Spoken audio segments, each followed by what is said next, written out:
जोहार, मैं बोल रहा हूँ राजेश कुमार। इसके पहले तुम लोगों ने वीडियो में देखा Portuguese east India company, British east India company. अब पूरे यूरोप में मानो हलचल पैदा हो गया।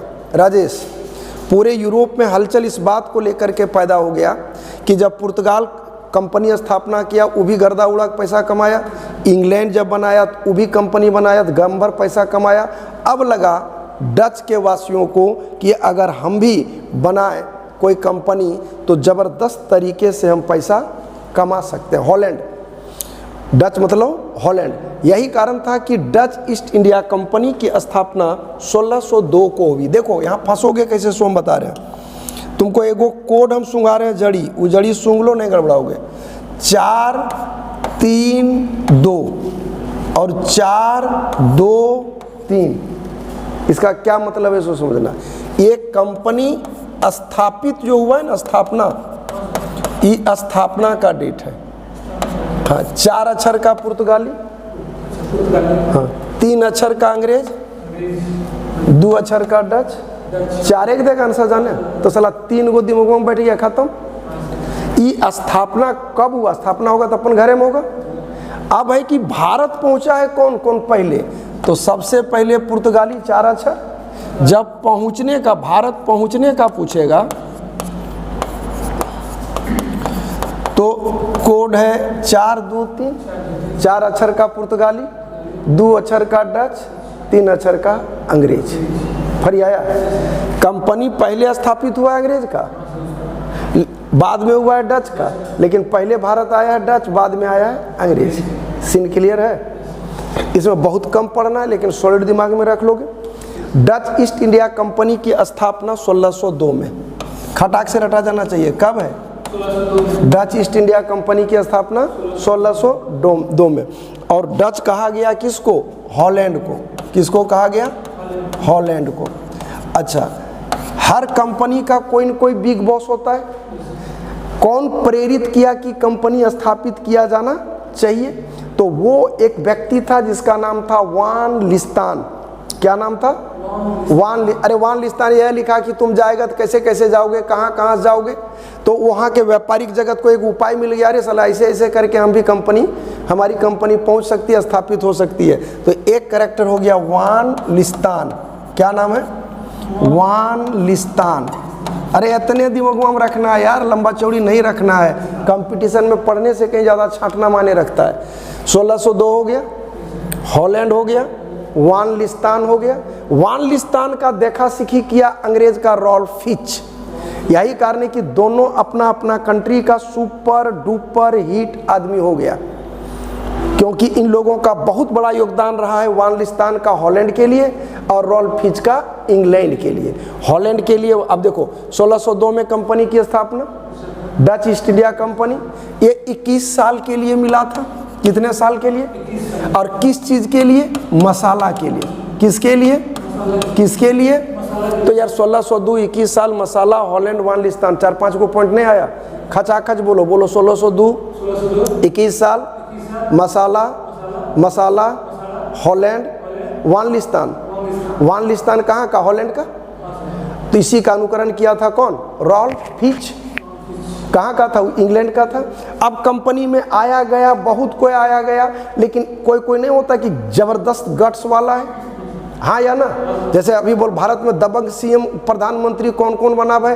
तो इंदिरा गांधी बनी, नरेंद्र मोदी बनाए, पंडित जवाहरलाल नेहरू बने, जे बने अटपट। वैसे ही कंपनियों के डायरेक्टर में एक कैरेक्टर था जिसका नाम था वेन वेरचम। क्या नाम बोल रहे हैं? वेन वेरचम। वेन वेरचम 4-5 लाइन में खत्म है शब्द में। वेन वेरचम ये जिस जगह का रहने वाला था ना, जिस गांव में जन्मा था, उसका नाम था गलेडेरिया। नाम क्या था? गलेडेरिया। नाम क्या था? गलेडेरिया। नाम क्या था? गलेडेरिया। भारत में डचों ने जो भी किला बनाया, भारत में डचों ने जो भी किला बनाया, वेन वेरचम की इज्जत में किले का नाम रखा गलेडेरिया। फिर आया भारत में अंग्रेजों ने जो भी किला बनाया, उस किले का नाम इसके गांव वेन वेरचम के नाम पर रखा गलेडेरिया। वापस आओ, 1602 में कंपनी की स्थापना, 21 साल के लिए मसाला के व्यापार के लिए। हॉलैंड की कंपनी है डच ईस्ट इंडिया कंपनी। वान वर्चम का, इसका वान लिस्तान का ज़बरदस्त योगदान था। वैन वेरचम बेहद टैलेंटेड था। अगर कहे कि कंपनी को स्थापित करने में सबसे बड़ा योगदान किसका था, तो वैन वेरचम का था। यार सब आता था, मसाला बेचता था, समझ में आया। तो एक मसलवा में सबका बहुत ज़्यादा होड़ मच जाएगा कि नहीं, तू मसाला हमू मसाला। अब ये डचों को लगा साला मसाला छोड़ो, कोई नया चीज़ खोजो जिसको व्यापार करे धुआंधार चले।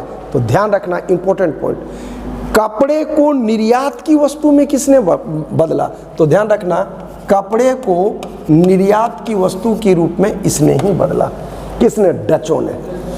कपड़े पहले सब कंपनियां, सारी कंपनियां बेच रही थी मसाला, तो कपड़ा भी बेचा जा सकता है, निर्यात की वस्तु बनाया जा सकता है। ये धंधा किसने शुरू किया, तो डचों ने। तो अब बोलो, डच ईस्ट इंडिया कंपनी का स्थापना 1602, 21 साल के लिए मसाला के व्यापार के लिए। हॉलैंड का है कंपनी है, और योगदान रहा है वान लिस्तान का। वैन वेरचम, बोलो वैन वेरचम, वैन वेरचम, वैन वेरचम, वैन वेरचम गलेडेरिया का था, जो भी किला बना। तो तुम देख लिया कि वैन वेरचम का सबसे अधिक योगदान रहा।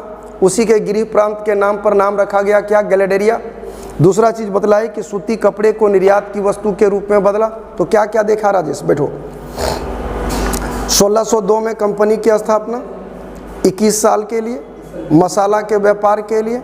अच्छा, उसमें सबसे अधिक योगदान किसका था कंपनी की स्थापना में, तो तुम्हारा आता है, क्या नाम था उसका, वान लिस्तान का। किताब उताब लिखा था, लेकिन भारत आने पर कंपनी की स्थापना में सबसे अधिक योगदान किसका था, वैन वेरचम का। यही वो वैन वेरचम था जिस गांव में जन्मा था, गलेडेरिया। उसी गलेडेरिया के नाम पर किले का नाम रखा गया, पोर्ट गलेडेरिया। इन लोगों, जहाँ पर ये लोग फैक्ट्री खोलता था, उस फैक्ट्री के मालिक को, फैक्ट्री का मालिक मतलब फैक्ट्री मतलब मुख्यालय, उसके कार्यालय के बिग बॉस को कहा जाता था फैक्टर। क्या कहा जाता था, फैक्टर। और सबसे अधिक लाभ कहाँ कमाया है, सूरत में। सबसे अधिक लाभ कहाँ कमाया है, सूरत में। दूसरी बड़ी चीज़, कंपनी को व्यापार का अधिकार मिला था कितने साल के लिए, 21 साल के लिए।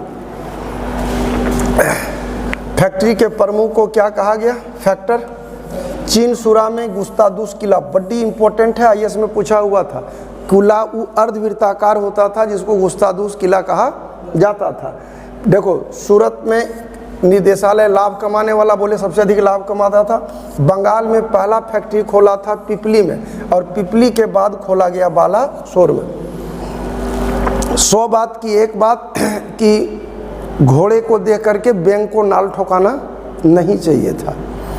बंगाल में अंग्रेज़ों ने सिराजुद्दौला को हटाया था, मीर जाफर को बैठाया था, गर्दा उड़ा के पैसा कमाया था। अब अंग्रेज़ों को भी लग रहा है, अंग्रेज़ों ने जो खेल खेला था उसको देख के अब डचों को भी लग रहा है कि बंगाल के नवाब को अगर हम हटा दें और अपने पसंद के व्यक्ति को वहाँ का राजा बना दें तो हम तहलका मचा सकते हैं। तो उस वक्त बंगाल का नवाब कौन था, मीर जाफर। मीर जाफर को कौन बैठाया था, अंग्रेज़ों ने। अंग्रेज़ों में किसने, क्लाइव ने। तो अगर तुम मीर जाफर को टच करता है, दैट मीन्स वो क्लाइव को टच कर रहा है। और यही हुआ 1759, मरना लेकिन भूलना मत, बड़ी इंपॉर्टेंट है।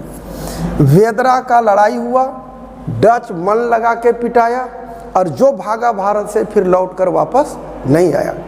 आप लोगों को ये स्टाइल पसंद आ रहा होगा तो निश्चित रूप से लाइक सब्सक्राइब कर देंगे और सुझाव ज़रूर देंगे। हम इंतज़ार करेंगे आप लोगों के सुझाव का। जय हिंद, जय भारत।